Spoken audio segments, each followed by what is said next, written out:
السلام عليكم ورحمة الله وبركاته. وردفتوتا إبساب دي أوفيشال كان جرتان برتي خيسن نجيك أبدني اللي نجان كبقلني ربي فاقو سنيجا سجنتا أم بدرون تن إيجل ليه تبري جدتي خارت الأمني سجنتا واي ديرتي مال جالتي زبرتي مال جالتي إيرتي هو مال جبتي دبرتي مال جبتي جورتي فيديو ليه جوابدو هجدين تري نمني أنك تكو جالتي الردو نما جالتي جملة دندهما أنك تكوس وانا كان إيزيتي كتي مالك أركان نفان مهم كتي مالك أركان يوم بيخ سلام علينا سيجار ربنا صغير ها مال توستاين لا فلبسيسا سلام خطة يبرانو ها وانو ما انتو بيسيار مغرغري تا حواسا يفرن جين جو تاك تاك وجو چمار باديتي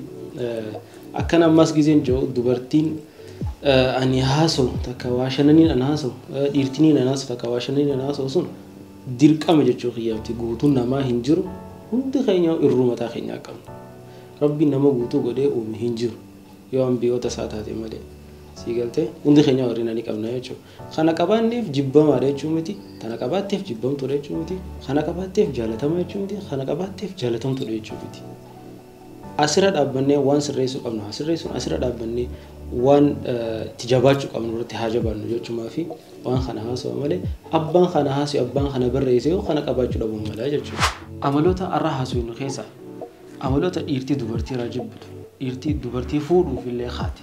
إرادي بودن ديسو خندرادا لكتي ناغيب كردا لكتي هو مجر لغوان سنيم أنا اللي نديرا نمني سايبان خي هم دورانو دياتون هم دنين بيها أمسا خدنا راكبدا دوبرتوت دوبرتين دورا دوبرتي إرتي ديسو دن ديسو دوبرتي نما أججو دوبرتي أججد إراخانيتو وانا كسي قولي وانا كنا قولي ناجول أبدي بيخ وانا كسي يوم قولي نافتي تلوماتي وانا كنا قولي تيافيتي أمتي جرتي أكس قولي وانا ركبني أتي أنا أماري في ماري ورجو توقع نقري قبريتي يرد أبدي قبريتي ترد أبدي أججد دوميستو ورده إرتي دوبرتي كنا ديستي طبيعت تيجو مالي في بيتاي ديرتي ربين أججو وريسيو لأن أججون قبضي شو غيامتي أصبر لكتنا فاهمة ومفرئه هاتو وصو إسيان كافتي سري جرات اللي ديرتي خجالتو أكا يادات يود إهستيف أكس قود ديرك أما يخايتون تاتي خيسات يوتخا هدو ماتو تاتي هدو الفاتا ديرو تافيتشو واني إسين قولو قبضي يوتيز مي يامو مخي مي واخو يوكلتي أكستي كم سفكات أصويت تاني ممد بطلق جيبه وانسا نمد إيساو إيرتي دوبرتي يوش هاترات هاتي لكين ياتي إيرتان أكار فتيرتي أكتاباتي في الدي مي أكستي أتي بر درانو أكسي تنواسي درا كانتي ملي وكان انتوري برتي يوتين والله أكبر خوتين دي بي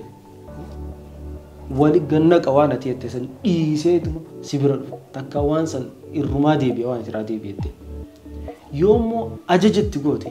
akkas godhi chaan mee hooltuun taate hifannaatti dhagaamaa dhufa hifachaa dhufa wallahi hifannaan immoo booda waan biraa fiddi jechuudha jibbiinsa fidaa dhufti jechuudha dhiirti dubartii isii ajajju dubartii ajaja kannituuf eegguu ammaraatuma ooltu amiirummaa irraa fudhannaan dhiirtii bar dhiirummaa siitu irraa buutee bar dhiirti imaam dhiirti salaarrattis imaama yeroo lolaatis maalitti dura bu'oota dhiirti bultii keessatti gaafataman abbaa manaati yoo mana keessa waate haadha manaa ni jaani abbaan manaa mee jaan malee akkasumatti soo saniifuu dhiirti amiirummaa siitti seennaan ati aangoo isitti akka waan seentetti ilaalti dhiirti ajaja dhiirarra keenyaan ati dubbiin baddee beeka soo saniifuu tan dura dhiirti dubartii jibbuu dandeessu dubartii dheessuu dandeessu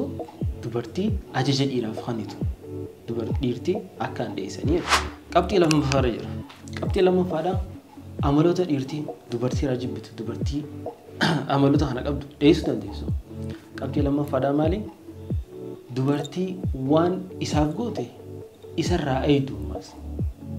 dubartii waan gooteef isarraa eeydu yoo isarraa dhabde himattu fakkeenyaaf isaa jecha warra sii dhiistee ta'uu mala isaaf jecha dalagaa dhiisuu mala isaaf jecha waa dhiiste eega kana jaalattee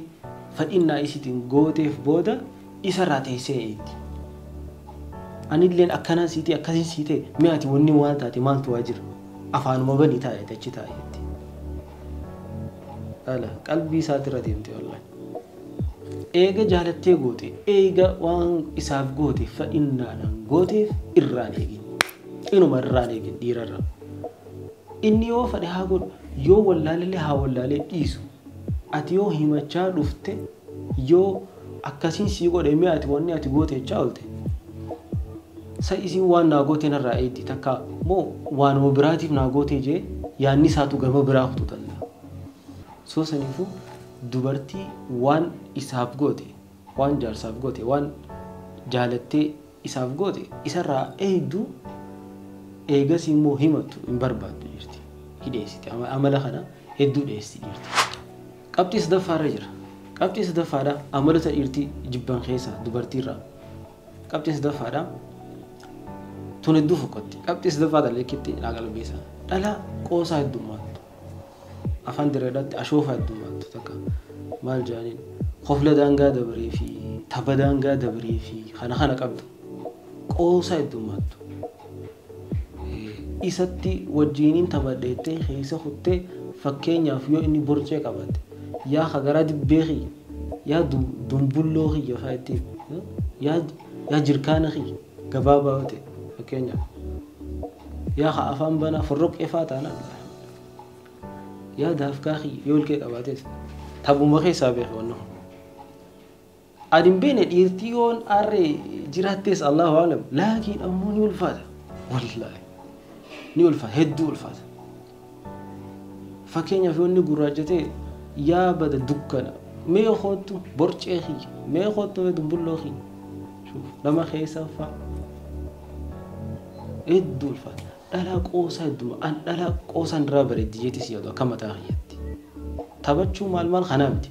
qoosaa giseen jiru nama kofalchiisuuf jecha darbachuu nama kofalchiisuuf tattaafachuu kana dubartii ani bareeda Allahu a'lam kan ibbe isin murteessaa hedduu fokkata dhala qoosaa heddummaattu dhala jecha afaanii ba'u laallen osoo taphachuu jirtu dibsira gooti mataa qabateetu magattaa inni haaja umalee gubachuu jira beeku. Khootu yaa dibbee xiyya hagaraa dibbee mee khootu ichaaduma qoflaatu ma yaamtaa meeti inni akkasii qooyi maal qooyi ifreessa jechaatu takka qabxii garasi qabata wanni kanaatu osoo deemtu gaaf takka si dhooti itti dhooti takka aara akka malee maaltu si aarsi yottee himuun fadhu gusanitti sii gale akkanaa dhufu soo saniifuu dhala qoosa heddummaattu dhala akkana dubartii dhiirtii hin jaalattu. Dubartii qoosaa heddummaattu dhiirtii hin jaalattu jechuudha. Qabxii afuraffaarra jira. Qabxiin afuraffaa tunis waanuma zamanaa kana keessa jiru. Dubartii keenya likiin irraa qalbeeffadhaa ta'a. Amaloota dhiirtii dubartii irraa jibbitu afuraffaarra jira. Sun maali haa afuraffaadha? Dhala waan fiilima keessa laalte jaarsarraa eegdu. Dhala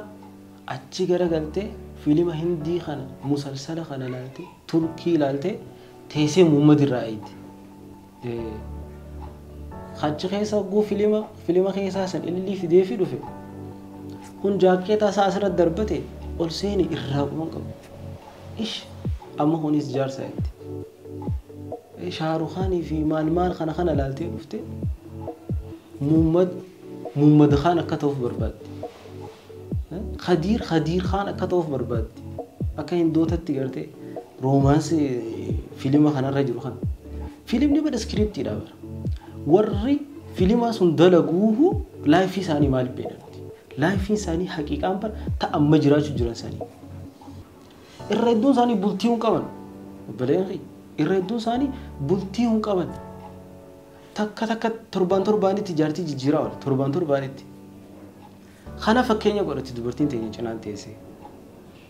Kun dogongora guddaa. Waan fiilimarra laalte zaahiritti eeguu jechuun iskiriptiidha bara fiilima jechuun iskiriptii waan barreeffame amata 2-3 taa'anii barreeffame. San jaarsa keetti raayidaati.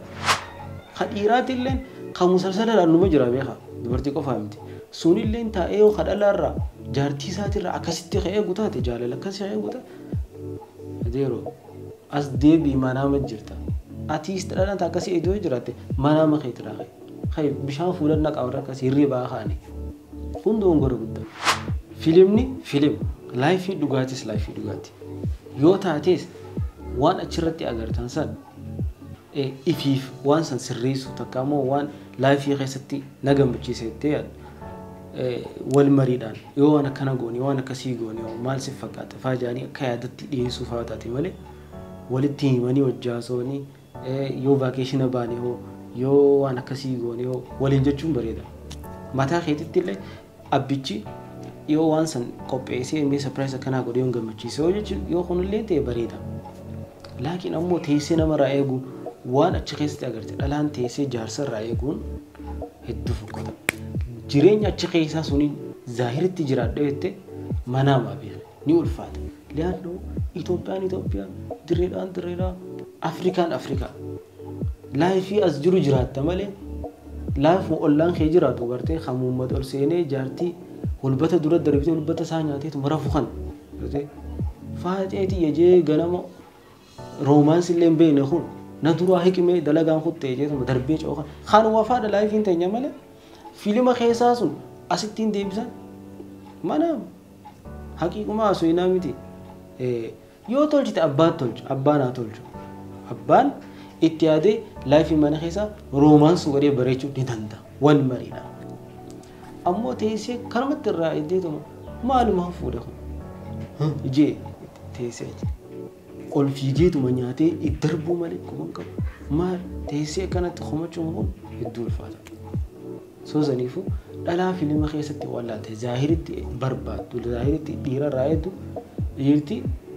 yoo taates tun fayyaan qabdu faajaan malee keessattuu dhiirota gargariifaa gisee ilaaleen baanu soosaniifu dhiirti dubartii waan akkanaa qabdu haalaan dhiyeessitii jechuudha qabxii shanaffaadha jira qabxii shanaffaadha amaloota dhiirtii dubartiirraa dhiyeessitu amaloota dhiirtii dubartiirraa jibbitu qabxii shanaffaatuun xiqqoo akka isin dura wal dhone maaliif jennaan dubartii akka haadhaa ta'uu feetu sila akka haadhaa ta'uun gaarumaa miti as bira isiniif hin ibsa akkam jechuun ni baltaan as bira isin haati ilmoo isii tana fakkeenyaaf yoo inni gabbee eessa jirta hin galtuu dhuftee laaqana nyaattu faxara nyaattee maal jetti ilmoodhaan haati ilmoo isiidhaa hanqafa dhiyoo dulloomee nama guddaa ta'ullee ilmuma isiidhaaf akkasii miti jaartiin ammoo haati mana isa akkasiin godheette ni darartii beeku isaaf yaaduun yoo daangaa dabarte akka ijoollee na laaltii hiyyatti sa'anaa kana wayiin beekatti nan beeytu fakkeenyaaf faxara nyaattee baratee cuutanaa bar firaan jijjiirtu mee cuma san firaa jijjiirme dhaqe jijjiiree bar maarruma san godhee siin jee bar osuma joo lolu eegala maaluma san amma faataatu cinqiina keesse anjoollee narseete maarri jechuu malee soosaniifu as bira akka isin adda baasuu fedheeti dhala akka haadhaatiin ta'a jettu akka haadhaatiin isaaf ta'a jettu dhiiranii cinqiiti malee firiidama kutti malee hiraar xiqqoo akka inni anjoolleedha joo gooti malee yaaduuf hin bareeda qiyaasatti akka haadhaa sana osoo hin taane maaree san gorodhuuti maaree sanis gorodhu maaree san hin irraanfatiin akkana ajaja lallaafaa agartee akka haadhaatti waywaachuu sana osoo hin taane maaree san hin gootu ati maaree san haati yoo laaltanii jiraattan akkuma reefu isin jee hedduu ilmaa siitirratti galgalaa fi ganamaniifattu wahumatti himawatti dhaama gisee gabbaatee feegi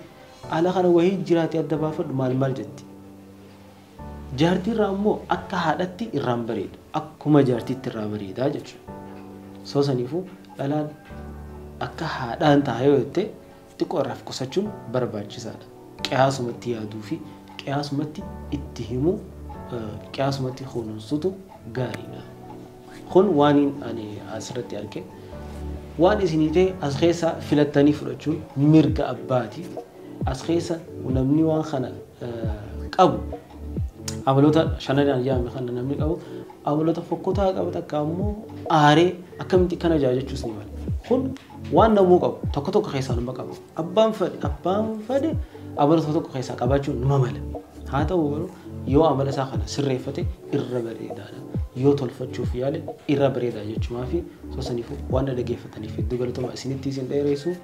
warra waan dhaggeeffatan rabbiin haa godhu isiniin jaa. Assalaamu alaykum wa rahmatullahi wa barakaatuh.